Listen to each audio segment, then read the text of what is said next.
Good afternoon, everybody. Welcome to today's SPS on Conversations. Our conversation topic of today is going to be simplifying the complexities of an omni-channel world. Today, we're going to hear directly from industry professionals from the likes of Vans, Crocs, and Deer Stags about how they're managing and measuring their business across a variety of sales channels. Our conversation is also going to have a live demo and a live Q&A session at the end. My name is Danny Schmitz. I'm a sales trainer here at SPS and a host, your host for today, making sure that we wrap up on time. We make sure that we answer all of your questions and hopefully learn a little something as well. If you do have questions, like I said, we have a live Q&A at the end. Instead of typing it into the chat, right on the bottom, there's a little Q&A function that you can just type your questions directly into it, and we'll have our panelists be able to answer that directly at the end of the session. So at any time, throw your questions down at the bottom in the Q&A portion, and we'll make sure to get to all of those before the day is over. Now, before we introduce our panelists, I want to ask a question to all of you. I want to start things off and get a poll and a sense of the room to see how companies are managing the challenges of an omni-channel strategy. So I want to know, I want you to answer the poll that we have just launched to you. What's the biggest challenge associated with managing your business across channels? Is it getting a comprehensive view of omni-channel sales trends across locations? Is it allocating inventory across channels, forecasting for future seasons, gathering and analyzing data, or is it all of the above? I'll give you guys just a few more seconds here to throw your answer into that poll, and we'll go from there. Just a couple more seconds for you guys to answer. I'm curious to see the results here.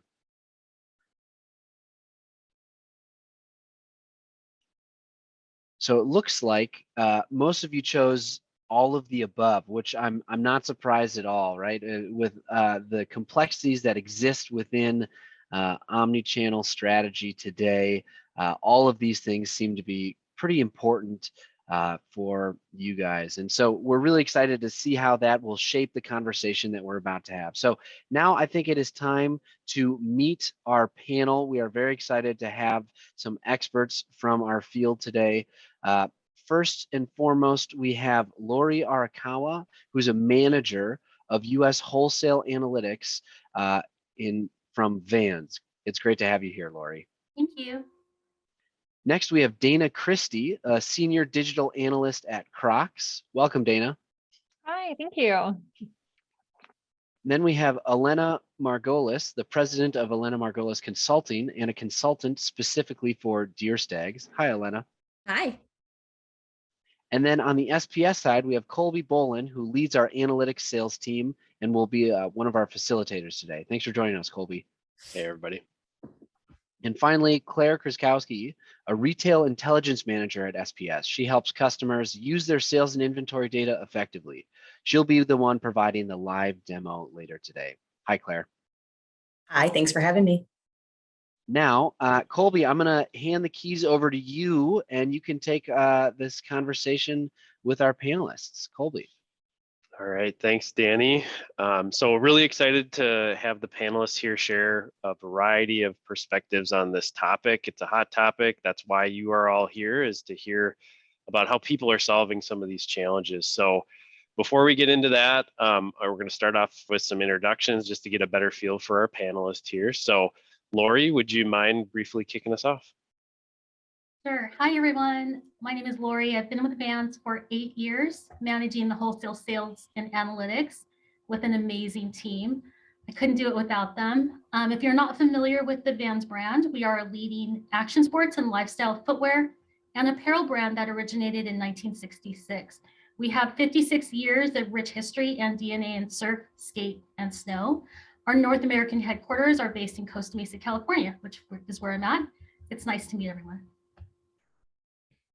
All right, thanks, Lori. Dana? Hey, everyone. So yeah, I work for Crocs, and I've been there for just over 10 years. And we love providing the world with the most delightfully comfortable shoes. And I'm sure you're all familiar with our classic clog, but we also have products that span all wearing occasions for the whole family.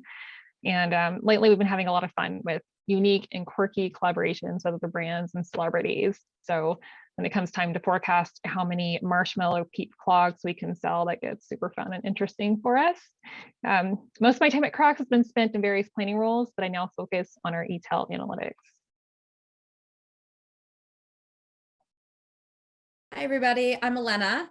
I started Elena Margolis Consulting about a year ago because I wanted to help companies build the people, the systems, and the processes that they need in order to enable growth with velocity. My mission is to empower fashion companies to drive sales and profit by marrying the art and science of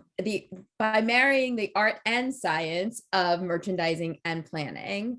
I've worked with multiple companies in the executive capacity in various roles, including sales and planning and product development, but I hit my stride helping mid-sized companies understand how to use data to drive decision-making. In my role as GMM with Deer Stags, which is a men's and boys footwear company, we're in the final stages of implementing SPS, and it's essential to our growth strategy. I'm happy to be with you guys today, and I love networking with people at the intersection of retail, data, and technology, so feel free to connect. All right, thanks, Elena. So we're going to start off the conversation with a big picture question. I think it's one that we'll hear some interesting responses to, but how does each of your different businesses define omnichannel? So big question. Dana, I'm going to have you hit this one first, and then we'll go around. Yeah, well, to put it just very simply, omnichannel is showing up for the consumer wherever they prefer to shop. So it's providing a super cohesive brand message across all of our channels, but really honing in on and tailoring each selling platform to that specific consumer and their product needs. You know, we look at omnichannel the same way. I think for Vans, it's very similar, different terminology, but it's definitely a way for us to provide a seamless customer experience between both online and physical touch points, specifically for the Vans consumer. So it's actually a really interesting question for Deer Stags, and it's the focus I have in working with the company. About 5 years ago, Deer Stags decided that they wanted to think like a digital first company. So they were very early adopters of doing business with brick and mortar partners, but via drop ship. And their e-commerce infrastructure was really highly developed. So during the pandemic, they were in a very good place in order to service the customer. They're ready to meet the customer wherever the customer actually entered the sales funnel. And that's really what it's all about. And I think both Dana and Lori said it. It's the ability to fulfill the customer's needs, or really the ultimate consumer's needs, seamlessly. It's definitely how we define omnichannel. However, being omnichannel brings a very high level of complexity to the business. With the unlimited digital shelf space, it just creates so many questions for us. So how many styles should we have, and how do we really evaluate performance? So that's the reason we engaged SPS to help us simplify the data so that we can capitalize on the trends quickly. Yeah, absolutely. It's funny how I started at SPS about 12 years ago, and we started to talk about omnichannel shortly after that, and a lot of people didn't know what omnichannel was at that point, or they thought they knew, and they had different definitions of it. It's funny how this is starting to converge, and there's starting to be some similarities. I think the market has matured enough where we're now starting to understand this. Consumer buying habits are changing, evolving, as you all know and are all well aware of. So it's interesting how things are starting to converge there. So this question for you all on the panel here builds on that last one about omnichannel, getting a little bit more specific. So now that we've kind of honed in on what we define as omnichannel, what trends are each of you seeing in the marketplace, and managing things like online or stores within stores out there in the market? So maybe Lori, I'll have you hit this one first. Thank you. Yeah, Colby, you mentioned that undefined or unclear definition of omnichannel a few years ago. And I think as much progress as retailers were making in that area, the pandemic really pushed everybody to see that white space of where they were lacking in opportunity. And, it took a couple years for them to develop it and to structure what omnichannel really meant to them. But now, as we're post-pandemic or somewhat in this endemic, it's kind of like redefining what foot traffic means and what that digital space means, because there's definitely been a shift over the last few months. So it's really about identifying where that consumer is now shopping post-pandemic and what their preferences are. And I think that's a challenge for us in identifying what is that opportunity to span across all market environments. And for us, it's really looking and tying back to our brand DNA and really telling strong head to toe stories. Interesting. Colby, you mentioned before that the consumer buying patterns are kind of changing. That's the only thing that we continue to see, right? They're constantly changing. And we're not really seeing a big shift back to in-store, but that's probably a product of our digital footprint. We are seeing that consumers are willing to pay a little bit more. We don't know how long that's going to last, but we're watching AUR really closely. We're watching promotions very closely. There are some segments of our business that are definitely doing better because we are emerging, as you said, because we are now in an endemic as opposed to a pandemic. So dress category, we've been able to identify is surging because it's supposedly 2022 is going to be the record year of weddings. So everybody needs a new pair of dress shoes. And conversely, unfortunately, during the pandemic, nobody was going out and everybody was buying slippers. People who never bought a slipper before in their life bought a pair of slippers. So if you need a pair of slippers, we have a few. Well, I think too, kind of building on Elena, you mentioned, that endless shelf space and digital, and that was something that in the past it was we need to offer all products everywhere. Fast forward to now, and there's definitely a greater need to be able to differentiate product offerings within the digital space, just as we would a brick and mortar store, any channel within the brand. So it's also super important to maintain our brand value through consistent pricing across channels. So that's something that, I think we track much more now than we ever had before.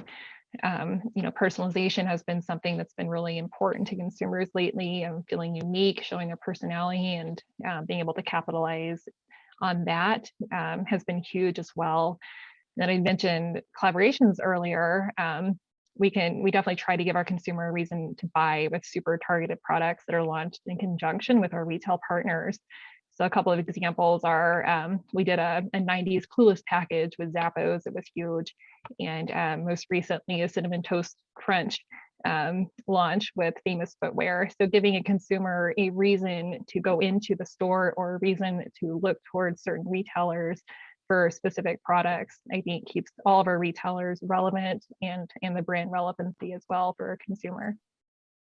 Yeah, that's interesting. So I definitely agree with the year of the wedding, I think is going to be true. Or even our own moderator, Danny, is actually getting married this summer. I haven't received my invite yet, but I'm still waiting for it now. So follow-up question to this is, how do you all communicate to your leadership teams about your company's omni-channel experience? Maybe how are you doing that? What does that look like? Elena, from your team there, how are you guys doing that, since you are really focused in that omni space or digital space as well? Well, quite honestly, it's the reason that we engaged with SPS is because we were lacking visibility of retail performance throughout the company. Each salesperson knew what was happening in their business, but there really wasn't a way for us to speak to the aggregation of it. So we are, as I mentioned before, at the end of the implementation phase with SPS, and we've been spending a lot of time with Claire's team, with the retail intelligence team, and we actually have customized one of the great dashboards, the business overview dashboard. We spent a lot of time customizing it because the way we look at our business may be a little bit different than the way other people look at their business. And that's been huge because now everybody is looking at one set truth as opposed to each person taking out a piece of one of their business and making that a big deal. Now we all have a shared truth that we can speak to, and it's making decision making a lot more 360 degree. Like, we understand what's happening in the business so that we can so that leadership is on the same page as everybody else is. I love that Elena mentioned customizing the dashboards, because that's been a huge thing for us as well. There's definitely more user adoption when, for instance, I work more with our digital team, and they wanted to see things completely different than our brick and mortar team was used to viewing data. And so being able to provide that customized view has really helped in gaining usership within the platform. But definitely consolidating and sharing data that represents the full marketplace view has grown in importance. So in the past, our SPS data stayed within the smaller teams that managed our wholesale business, but it's now in front of leaders and users in all areas of the business, as well as we need to create a greater understanding of how our brand is performing across all channels as a whole. I'd say, trend metrics are definitely the most important right now as we look to see how our brand continues to grow within channels, and are we, tracking trends against each other to see, how does everything roll up as a whole, and are we really, achieving our expectations or not? Yeah, for Vans, we're in a similar situation. I think the need for data has been greater than it ever has been before. And one of the benefits that we find using SPS is that we can look at LY and LLY comps, which is really important to us because the business has shifted so dramatically over the last 2 years. So it's really important to look at where we've been and where we're going. And that allows us to do a lot more with forecasting and analysis and mapping of regional insights that's available through SPS that we would be challenged with in providing that leadership, that insights for them. And we're always looking at, we're always interested in looking at the gains and the challenges.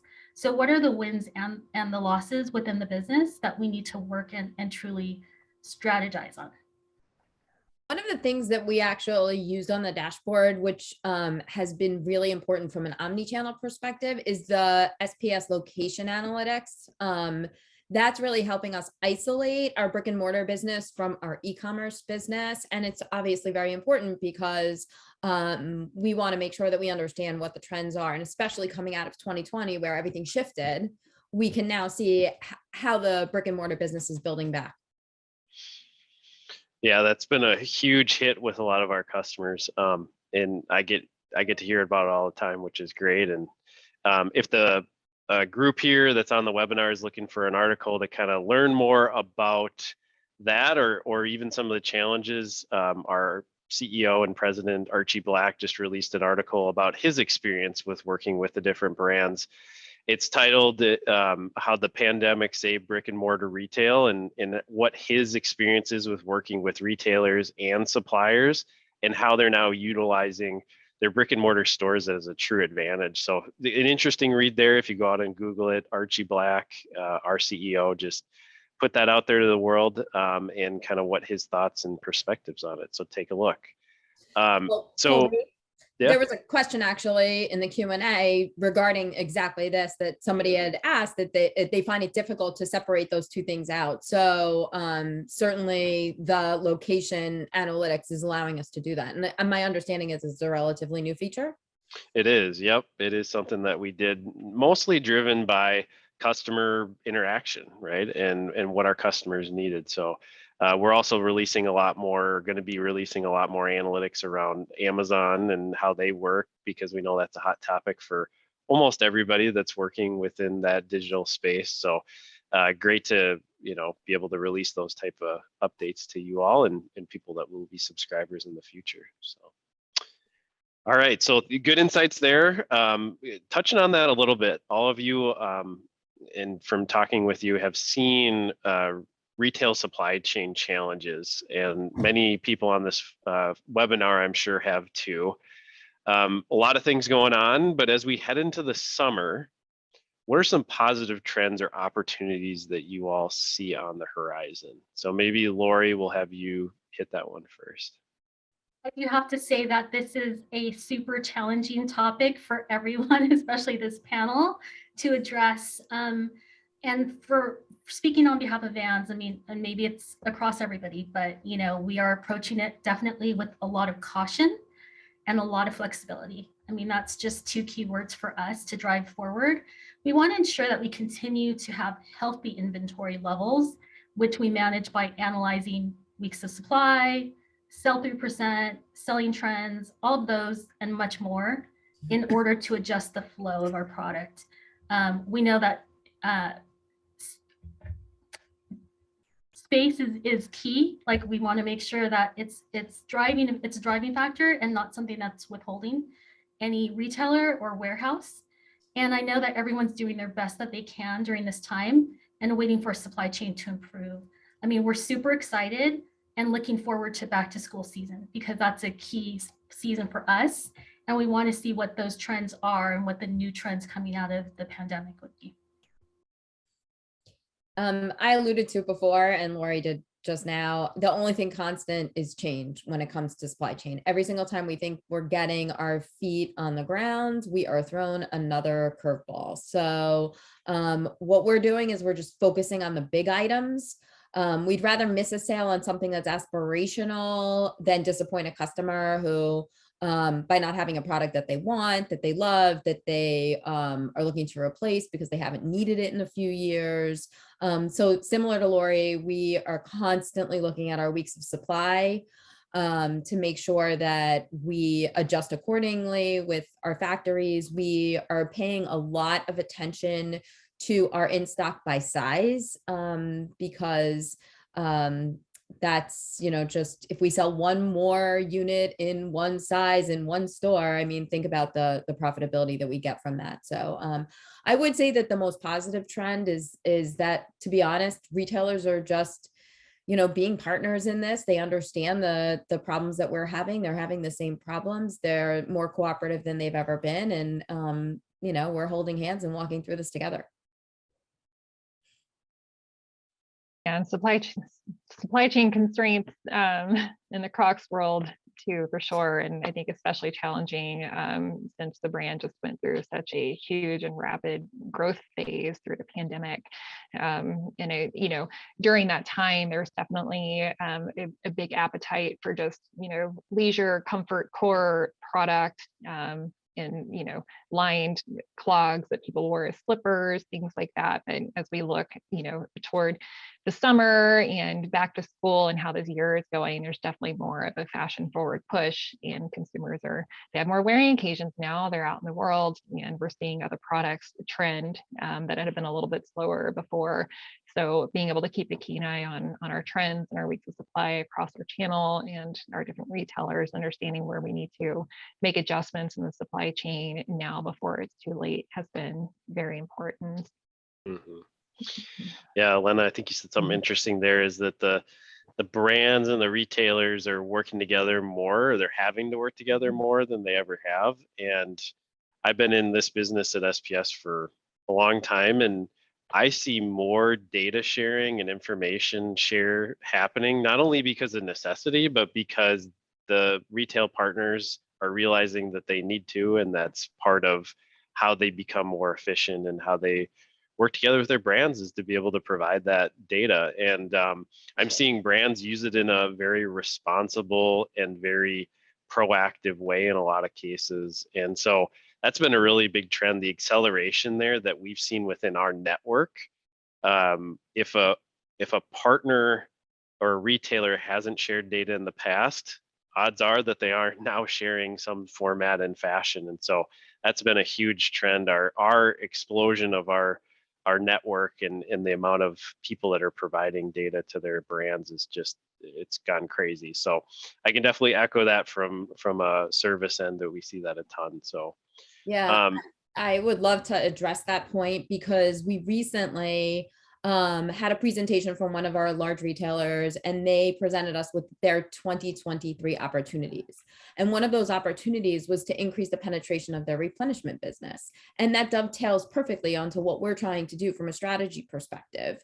We were able to go into the system and pull together not only the profitability of all of their styles, but we were able to identify which ones were most profitable and that made the most sense to actually move to a replenishment model. We were then able to look at all of the doors. We didn't want to be in all 500 or 600 doors they had. We wanted to be in the best 100 doors. We were able to identify that. We were able to analyze the size curve so that we could tell them exactly how it was they should purchase that, what their inventory investment needed to be based upon their sales pattern, how long it was going to take for them to turn it once, how much additional inventory receipts were they going to need during the year. And it was so helpful because, and they said to us, nobody has come to us with such a well thought out strategy for us to grow our business. And they were grateful for it because the reality is buyers have so much responsibility today. There's less people. Post-pandemic, we all know how many retailers just had to let a lot of people go. And for us to be able to feed them the information so that they had it in front of them to make an easy decision to say yes was invaluable. Mm-hmm. Yeah, it totally changes the conversation. And anybody who's seen that, felt that, it just feels different, and it has to at this point, right? And you have to be able to do that to march your business forward in a meaningful way. You could do it in all ways, doing all things, but it sounds like you guys were able to be very pointed, very strategic to make sure that you could fulfill and make sure that you grew together. So that's really good insight there. So kind of touching on that a little bit, you mentioned a couple areas each of you did around how you're using some of the sell-through data in the SPS analytics solution. But I wanted to at least have you guys touch on that a little bit more. And then the second part of the question here is not only how do you use it today, but how has it evolved over time? Some people on this webinar are just starting out with it. Some people have been on it for a long time. Some people maybe aren't even using some of that today or using SPS. So maybe, Elena, maybe give us a little perspective. You talked a little bit about how you're starting to use it, but maybe how you see some companies that you work with evolve over time with it and maybe some of those steps they take. Yeah, absolutely. I think the number one thing is that it gives us so much visibility. Just having the ability to aggregate all the accounts data in one place is invaluable.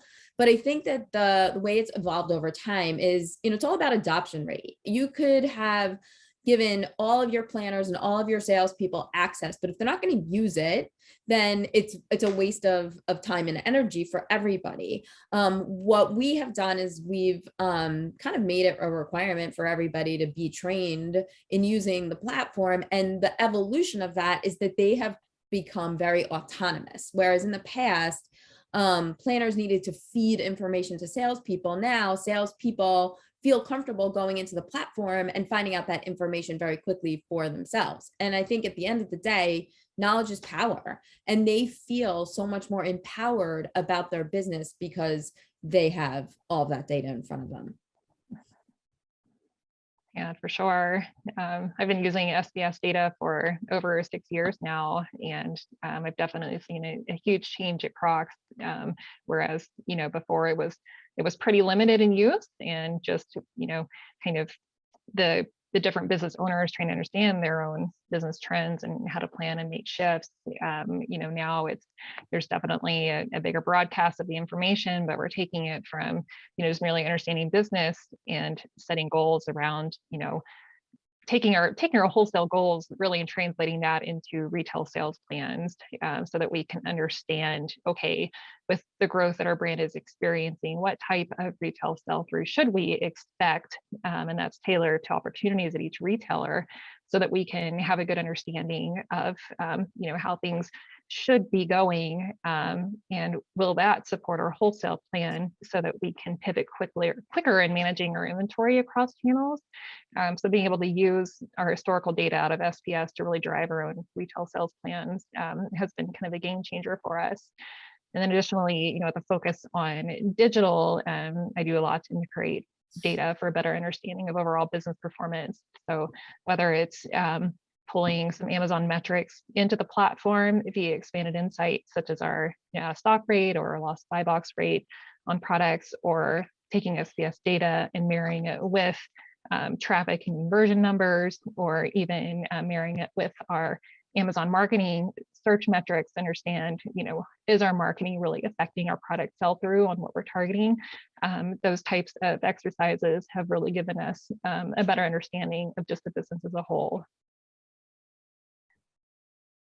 Yeah, for Vans, I mean, we have a limited amount of resources to manage data, and I think aggregation, Elena mentioned it earlier, aggregation is the key, and anything that we can do with automation is definitely going to help us with the heavy lifting. We feel that, we need the automated tools, or SPS tools specifically, to provide quick results for faster responses, especially during times when we need to identify strategic solutions in order to grow the business. For us, it's really been about getting our sales reps and providing them with tools to help them succeed. So like everyone mentioned, I mean, there's so many tools like collaboration analytics and performance analytics that they can dive into. And there's trainings within the SPS portal as well for them. So they can drive their own reporting, they can build their own reporting, and we can be there to support them, but we don't necessarily have to run everything for them. So I think it's important to provide them with the resources that they can make their best decisions as sales reps for our team. Yeah, that's been a huge trend, and we'll hear in a second from Claire, who is tasked and her responsibilities with the team are to work with a lot of your teams on the phone and in our panel here to help them do just that.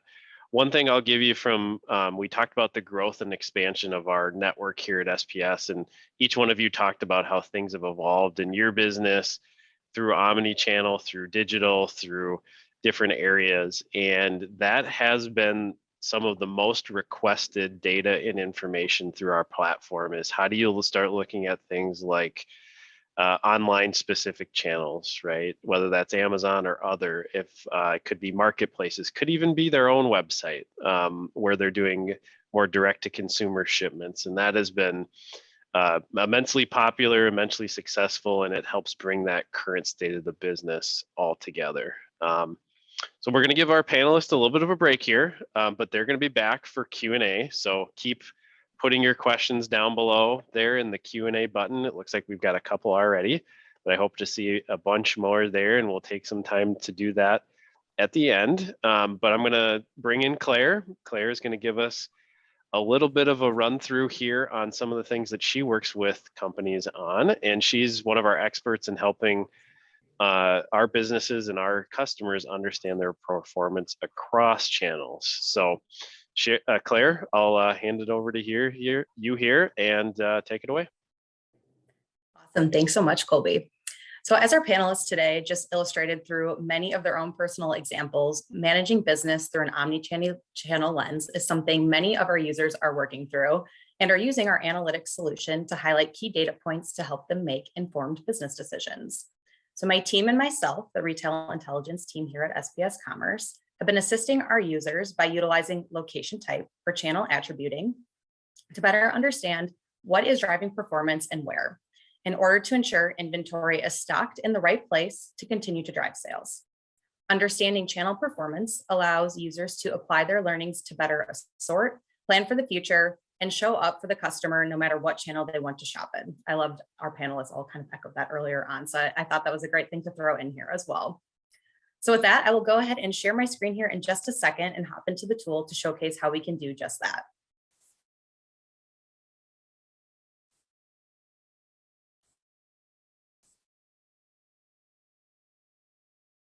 Okay.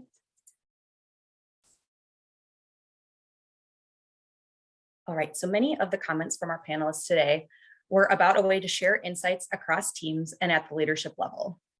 So on my screen is a view that I have modified to include that location type attribute that we've been talking about. This is going to allow us to dig into our business by channel, or in this example, if I click down on this filter, you'll see it's by internet and store. So this version is our version of our business overview dashboard, and it highlights key data points with visual support and is a great consolidated view of business to share across teams to get everyone on the same page and pinpoint where further analysis may be needed. So right now we'll be looking at this in an aggregated view. So what I mean is we can see all of our retailers here are selected and all of our channels as well. We're going to see key performance indicators across the top here from a sales, margin, and inventory perspective, really honing in on where those variances are to last year. You can see some greens and reds that are represented there. Over here, we have our top retailer performance from last week. So in this case, it's our top 5 performing retailers. In the bottom, I've made a modification to show location performance. So this is at the total level, really seeing what % of the business breaks out from store and internet, and then also their variances to performance last year as well. And then this view is really great as it's rounded out by this full year weekly sales trend this year versus last year. So as you're starting to see things happen from a last week perspective, month to date, et cetera, being able to look week by week to see where those peaks and valleys are, help paint the picture a little bit more. So as I just mentioned, we have this location performance view, again, broken out at that total level, but we can also use our filter over here to then update the rest of the visualizations that we're seeing here on our screen. So we open this up, and just for example, we'll go ahead and select the internet location. So once we do that, like I mentioned, you'll see everything on the screen update. So we already saw, looking at this bar chart, that internet, again, smaller portion of the business, but up to last year from a variance perspective, we're seeing lots of greens, some reds as well across the different metrics from that sales, margin, and inventory perspective. And also really great to see the retailer breakout. If you were paying attention to when we had it at the total level, you'll probably notice that those top retailers shifted a little bit now when we're looking down at that internet perspective compared to what we saw from the total view. We can conversely change this one over into the store level analysis as well. And similar things here. So again, going back to that top retailer performance, easily saying where are those shifts? Again, looking from that total level, but breaking it down into the channel level performance. You'll see that some of these pop up, some of them drop down. We again know not all retailers have, the e-commerce or internet and store, some do. So it's always going to be a little bit of a mix, but always something interesting to note and just give us quick insights on just by really clicking something on your computer screen. We can go about this too from a different lens. So just instead of starting at that location type view, we can go one filter up and pick a particular retailer that we want to go ahead and look at. If we use the drop down here, again, unselect all, we can go ahead and pick just that first retailer, big box retailer. So again, the visualizations will update on the screen particular to this retailer's performance. And then we can go into that secondary level and go ahead and filter on the location type. So you can see from this particular retailer, they're actually primarily doing their business from an internet perspective. So we'll go ahead and click on that. Now, what's interesting in this view is because we are updating this top retailer performance from last week, we can now see how Big Box compares to the other retailers. So although primarily an internet-facing business, it's number 3 when it comes to the rest of the internet's performance among the different retailers. We can see though that there is quite a great variance to last year. Of the top 5, almost pretty much has the greatest variance to last year respectively. That might make us wonder, looking over at some of the data points over here, we're seeing lots of greens, right? What's really driving that? If I drop down to maybe where we look at our AUR from a last week perspective, we see that that's down to last year. Maybe at a very high level, could that give us some insight? Well, that's down to last year. Is that what's driving sales? Could be. Or perhaps maybe there are some trends to really dive into at the product level. So this will go ahead and lead me into our next dashboard where we can take a look into location at the product level by utilizing a version of our product performance dashboard. So this dashboard is going to be a helpful view for an analyst to be able to dig in further on what they are seeing from top level trends. So say that total business view, business overview dashboard went out to the various teams, maybe to leadership, and a question comes back, you can go ahead and dive into this dashboard to, kind of unearth some of those additional details at the product level. So what we're going to see here are top dollar performing products from a last week perspective. across sales. You can see dollar sales, unit sales here, as well as an inventory perspective. There's conditional formatting set on some of these different columns to be able to really call out, is something trending? Is there an inventory risk? Do we need to dive in further?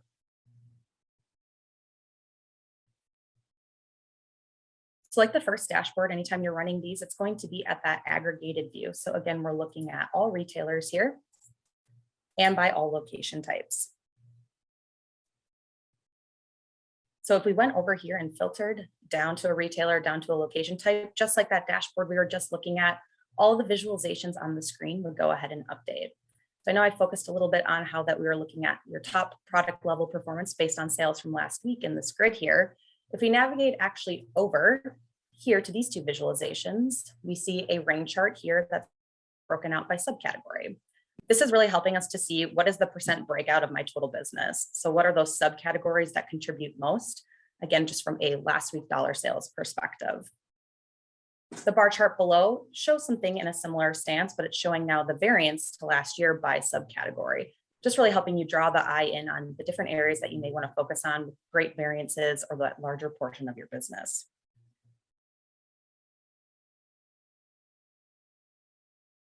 So we can see here that we have our cushioning subcategory as well as our stability. Those are kind of the biggest contributors when we're looking at total business here in that aggregate view. But if we go ahead and navigate over to that location type attribute, we can see how that might differ among channels. So if I unselect all, I can go ahead and select internet. And so when I do so, just purely looking at this ring chart, yes, we still see the cushioning subcategory and the stability one still taking up a good majority of that ring, but we've seen a couple other subcategories expand. So really the ground subcategory, as well as the pants subcategory. So specific to internet at a total business, those take away some share from that stability silhouette, subcategory, excuse me. We can also use these to dive into the product level information that we're seeing here. So from that overall internet perspective, if I go ahead and click into pants, let's see what products are pulling up here. So that number one style that we're looking at in particular is the new khakis. We can see over here, there's some of that conditional formatting happening. So highlighting that there may be an uptrend in selling from the recent weeks compared to the last 13. Sell-through is high from a weekly perspective, and the weeks of supply are quite low. That might be something that's interesting to us, especially looking into this and thinking about some of the things that our panelists were talking about, right? Some people are back into the office more, might need some nicer pants to wear, all the weddings that are happening this year as well. Need to also get some nice outfits for that. I think something that's interesting too on top of this, and we can kind of, paint the picture, is understanding, more people shopping online as well. Although you don't get to try it on, you can maybe order multiple sizes, return them. So that's just another kind of interesting item to note as you dig a little bit deeper to see what's really underneath some of these higher level assessments from that location type and subcategory level. We click back out of the ring, and that's going to bring us back to a total view. And now we can do something like we did on the first dashboard. I'll bring this back to all as well. So let's break it down by that retailer view to help us better engage those relationships with those retail partners with factual recommendations when it comes to product performance and trends. So I will go ahead and click on the drop down again and pick big box retailer. I know we spent a lot of time on that very first view looking at the internet side of the business, again, a larger contribution to their overall business. So we'll go ahead and look at the store side of things now.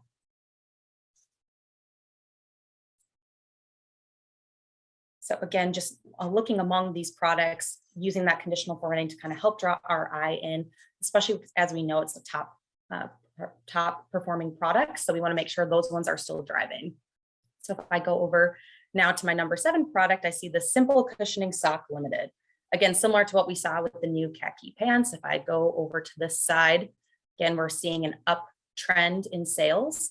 We're also seeing a high weekly sell-through, and those weeks of supply are also looking pretty low. That's interesting from that store level perspective, where this one's really driving at that level. I think something else interesting to note here as well is if we go back to all, so we were focusing in on that store level channel, now we want to see where does this product actually sit at that total view. So kind of going in reverse order here. And I'm going to go ahead and find it. It's actually the number 15 product. Again, if we go over to the end, understanding those trends and a little bit into inventory as well, we see some of that conditional formatting still highlighting, but not as much as it was within the store channel. So again, probably selling more in internet. We know, as I've been saying, it's a bigger internet business, but really something interesting to focus in on and note, because if you were just to come in and look at it this way, you might think, oh, I might have a little bit more time. Maybe, another order is going through, could be fine. But when you really pull back the layers there and look at that store level, that might be where there's an inventory risk. And again, we just don't want to miss out on that demand.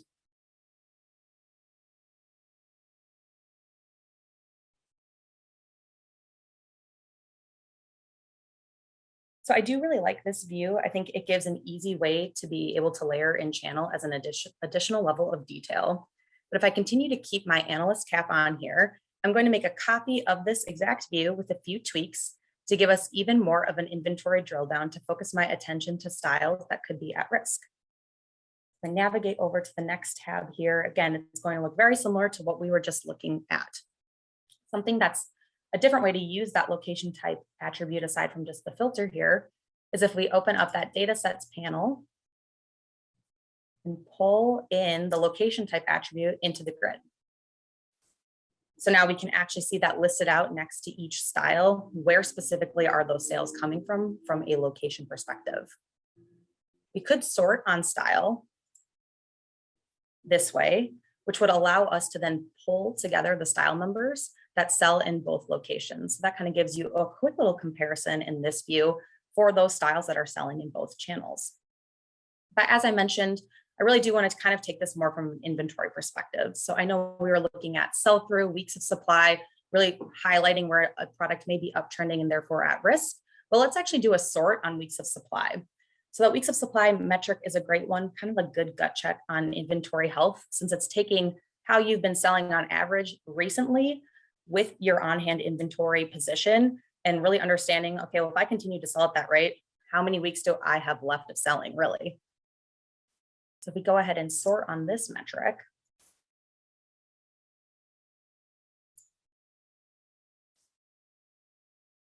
now it's going to pull those styles up to the top that have the lowest weeks of supply.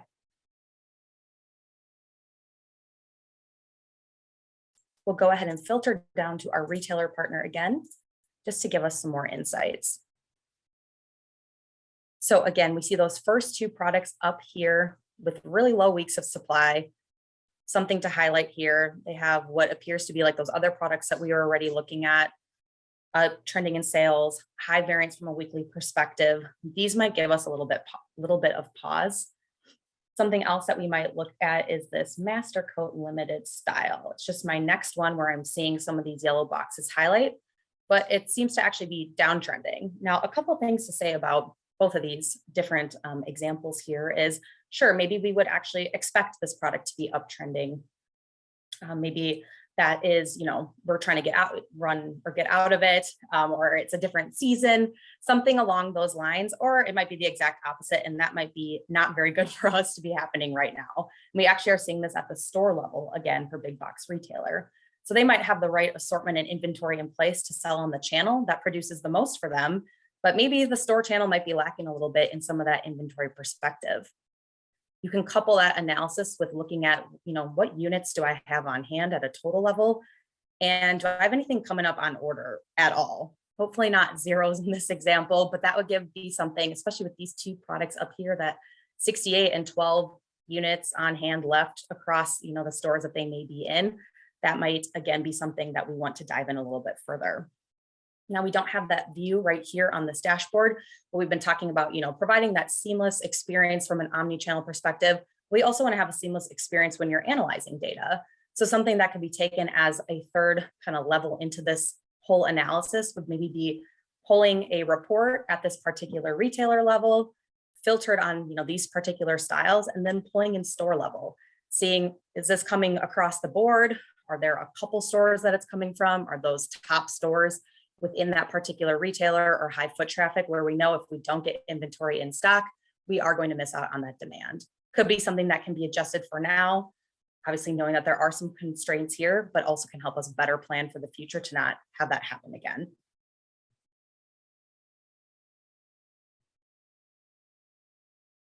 So then one final view for us to take a look at today is yet another version of what we have been looking at with a few more updates that'll give us a clear focus on channel performance. This would be another concise view to maybe share across with your teams. So that's going to be this channel view that we're looking at here. So if you recall from the very first two tabs that we were focusing on, these first two visualizations here were the ring and the bar charts. Now what we're looking at, instead of looking at subcategory breakout, we're looking at that percent share to the total business. So a little bit similar to what we saw on that business overview, but in this ring chart format. So again, at a total view, the blue is internet, the red is store. But then something to kind of still give us that high level view before we dive into product level is looking at the breakout among retailer. So now we can see retailer by retailer, how much do we have from a store perspective and internet perspective that contribute to that total bar or the total sales? And what is that total order now, looking at all of them and not just limiting it on our top 5 partners and their selling. We can also go into top performing products again, but this is going to be broken out in a different way. We're going to actually look at our top performing products from a store perspective and from an internet perspective. So yes, this does give you a comprehensive view and also separate at the same time by channel. So you can really see, what are those top 20 products from a store perspective? And when I continue to filter down by retailer into category, et cetera, you could have multiple views of this one tab, but really seeing again, where are there inventory risks? Where are they at that channel perspective? And then also kind of keeping an eye on that bottom box as well. Again, this can be shared out. So someone can go ahead and look at it, or you can utilize it within Tool as well. If you want to compare actually between the two channels, which I feel like that's something that many have been doing too. You do have your separate assortments, but maybe is there opportunity for a style that does super well in store or super well on the internet, vice versa, to introduce it into a few stores or maybe start selling it online. You can go ahead and pick and click into one of these. So for example, the number 4 product here within stores, that Forever Stability shoe is a number 2 product online. So you can of course use your vision to go ahead and look from top to bottom here, but really clicking on the product 2 to highlight it is a really easy, simple call out for you to understand kind of, my differences, but then what's also the same among these assortments.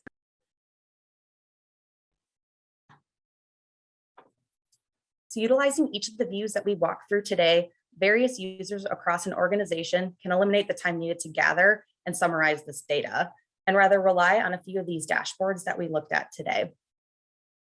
These are going to give you a comprehensive view, or at least start to give you that view of trends, of course, in the hopes of increasing ease and understanding everything that's going on in our ever-evolving omnichannel world.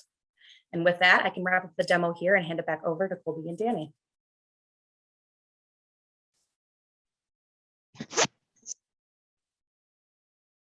Awesome. Thanks so much, Claire. Appreciate it. We'll get all of our panelists back on here. We just have a couple minutes left, but we have a few burning questions in our Q&A section. So again, if you have questions that we don't get to today, we're going to make sure that we get those answered electronically via email, and we'll send it out to all the attendees after this. So we have a question from Kim, who's asking, how are we feeling about Shanghai being closed down and the backup there? Are we doing anything to prepare for it? Dana, I'm going to throw this one to you first, and then if anybody else wants to jump in, feel free. Yeah, I think, the past few years, we've definitely tried to diversify where our product comes from quite a bit, just trying to manage through the pandemic, of course, and through growth as well. So, just spending time trying to expand our supply chain and diversify a little bit has been really important. Shorter term, though, I think having a good idea of your priorities company-wide, and just understanding the right product mix that's most important to the brand to keep the business moving is super important.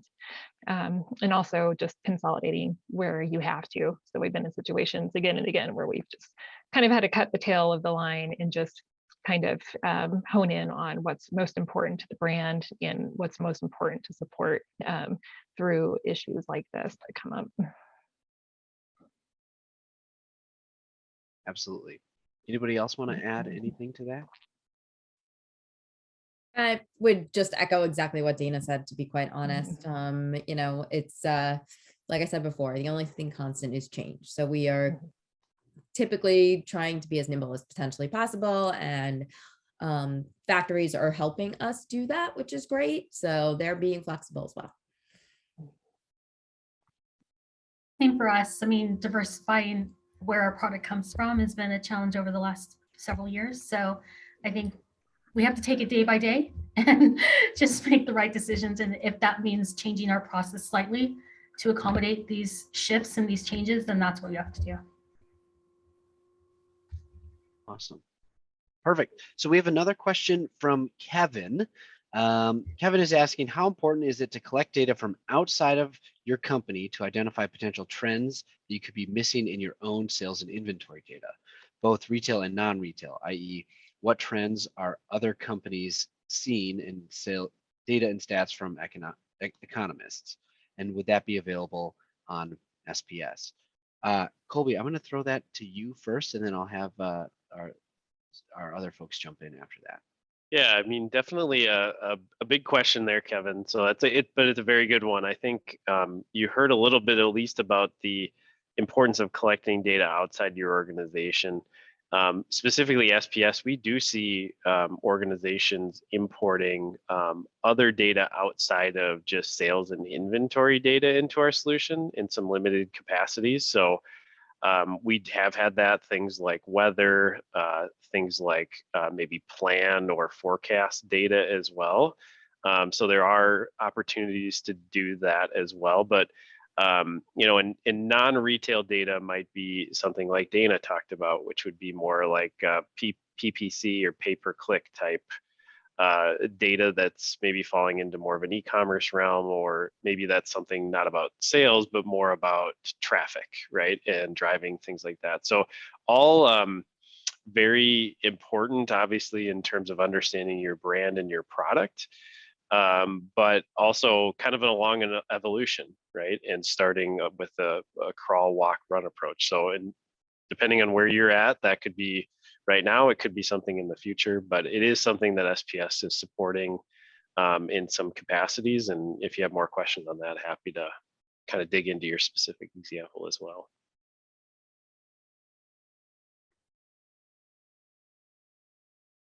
Anybody else want to touch on that one? I'll just say, I learned a long time ago that you need to be a student of the business, and being a student of the business is not just your business, but any information that you can really get from the industry piece of the business. So it's just being curious and constantly reading, listening, doing webinars like this to learn more things is the only way to really get a full picture of what's happening and how you can anticipate.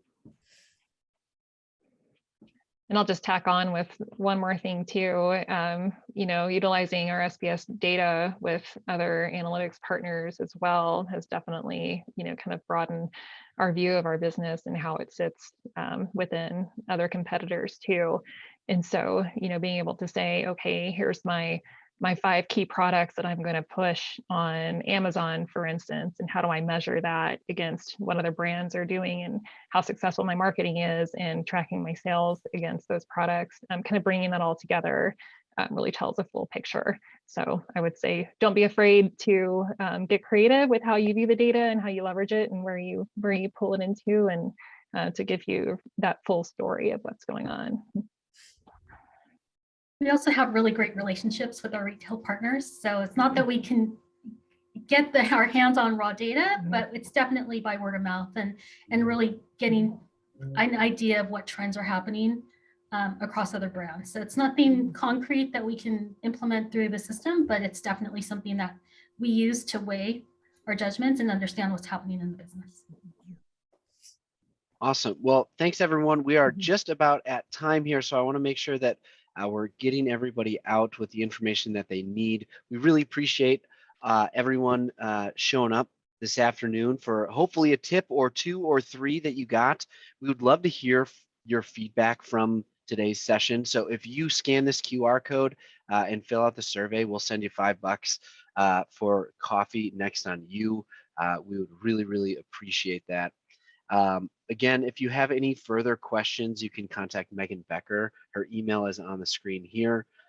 She'd be happy to answer any of your questions. Again, that QR code is for that survey. And if you take that, feel free to, tip your sales trainer who's potentially getting married this summer. That, one of a million weddings this summer. But we're really thankful that you guys all showed up this afternoon. Appreciate your time and hope you have a lovely rest of your day.